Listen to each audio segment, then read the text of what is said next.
The Jets are a team mostly known for how they've been a poverty franchise as of late, and some greats that never won much because they were stuck on the Jets. They currently have the longest NFL playoff drought, and although it might be looking up soon, I don't believe they're contenders quite yet. But let's jump to the chase and talk about some legends that fell off the earth once on the Jets.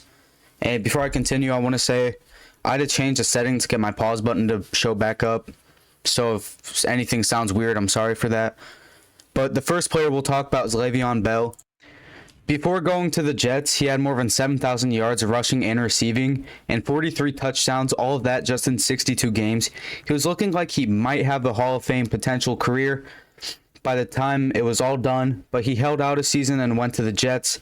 Now, this obviously contributed to his fall, but once on the Jets, he ran a lot less than demanded to be released during his second season of being on the Jets, and he wouldn't find any consistency or term with another team. His 17 games with the Jets had him run for less than 900. He bounced around for another 3 years and played on the Ravens, Chiefs, and Buccaneers, but didn't get a ring. He technically didn't retire yet, but he's out of the league and most likely for good. The Jets also seem like a good spot for declining running backs, considering LaDainian Tomlinson, Dalvin Cook played their last snaps there too. Demaryius Thomas was one of my favorite Broncos, and he'd end up on the Jets in his last couple years in the league. He was traded to the Texans during 2018 and would sign with the Jets for the 2019 season. Obviously, Sam Darnold would be the one throwing the ball this year, which didn't help, but there wasn't too much other competition at receiver that year. He'd catch a touchdown and he'd go for more than 400 yards, but not much exciting this year. He was so close to 10,000 yards, but he'd retire during the 2021 offseason after not signing to a team during 2021.